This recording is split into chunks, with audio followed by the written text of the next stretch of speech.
comes back to this thing. Yeah. We can't pay for the schools and the NHS with the taxes we raise. We know we can't. Yeah. We've got voters saying, well, borrow. At some point, that's going to collapse, isn't it? It almost did with Liz Truss. Well, look, an economy is obviously a very delicate balance, isn't it? It's a delicate balance between taking receipts, spending and borrowing. And the idea is, and certainly, you know, look, we can debate it and think what you like. You know, the argument is that if you invest, that aids growth, and growth brings you tax receipts, right? So you make more money off that investment. You know, if you have, you know, anybody who's run a business knows that you have to invest in that business in order to see a return on that business, and that's where we're at with this spending. All right, Peter's in Wolverhampton, Deirdre's in Northumberland. I gather you disagree. Deirdre, you go first. Do you think she's gone down the right path here? I think so. I mean, I'm a critic of the Labour Party, as you probably know, Jeremy. But on this occasion, she's planning for the future, for our children, our grandchildren. She's doing, and we might not benefit from it. I personally won't, but perhaps you will, Jeremy. That in the future, people will, because you look back at what the Tories did. Margaret Thatcher, she privatised the water. We're paying the price for that now. The gas, the electricity. She got rid of mines. She got rid of shipbuilding.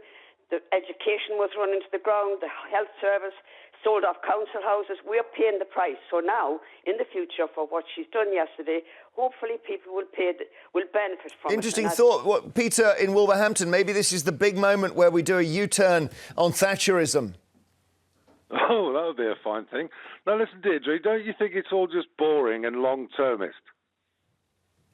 Boring and long-termist, Deirdre? We cannot have everything tomorrow. We have to plan for the future for our kids and for the grandchildren. Otherwise, nothing happens. Everything stands still. So I'll give her credit where it's due. And on this occasion, I think she's done the right thing. Peter, when you say boring and long-termist, I mean, the fact is, if you're going to try and build a nuclear power station, which they are, 14 billion for Sizewell C, you're going to have to do some planning. It's going to take 10 to 15 years. Someone's got to do it at some point, surely. Well, we don't need any nuclear power. What we need is £1,000 to every disabled person so they can spend it on the economy by going on holiday.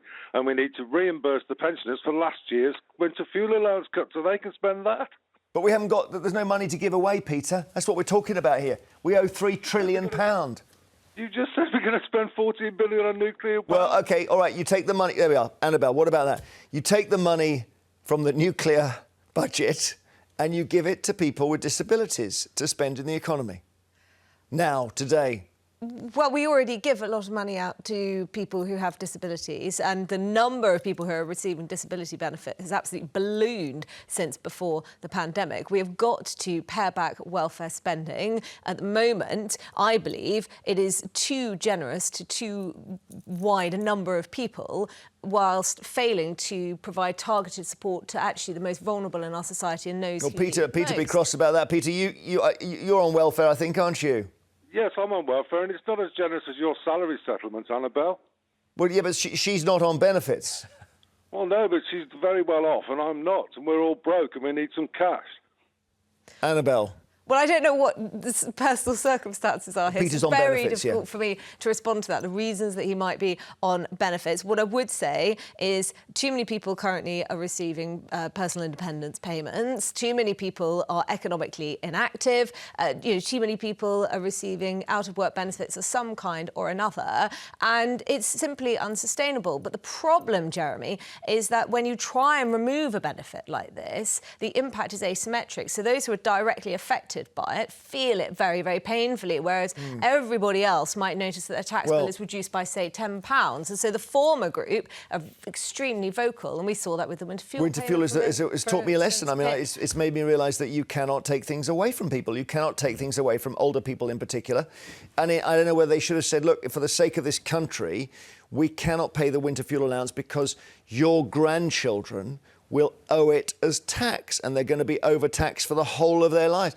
But they didn't run that argument, and in the end they've had to give it back, so they've got to live with it.